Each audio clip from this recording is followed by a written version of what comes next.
I remember when the earthquake occurred, it shut down the Seinfeld show for 3 weeks.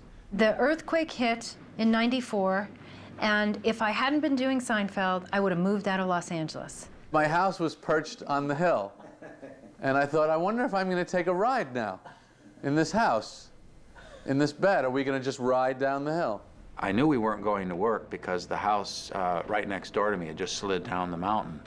And I go, and all the other people were running around in the middle of the night screaming and jumping into their cars to drive out of LA because they were quite sure that the aftermath was about to occur. And I thought at the time, I really thought, please let the show get canceled. I have got to get out of this state.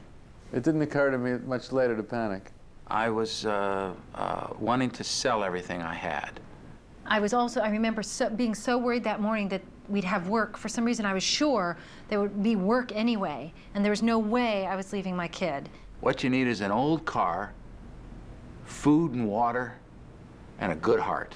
This soundstage and a lot of the stages on the lot were badly damaged. The first day that I went to work on my first Seinfeld show, The Pie, was the day of the 1994 earthquake. That morning, I had a 9 o'clock call over at right here on this very lot, and because I only live a mile away from here.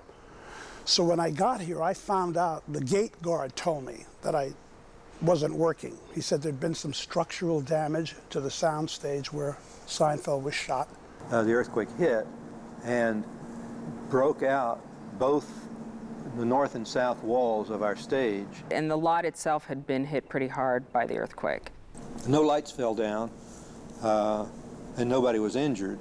At that time, the head of the lot, Mike Klausman, felt like it was going to take a few months to get the lot up and running because there was severe damage to a lot of the stages.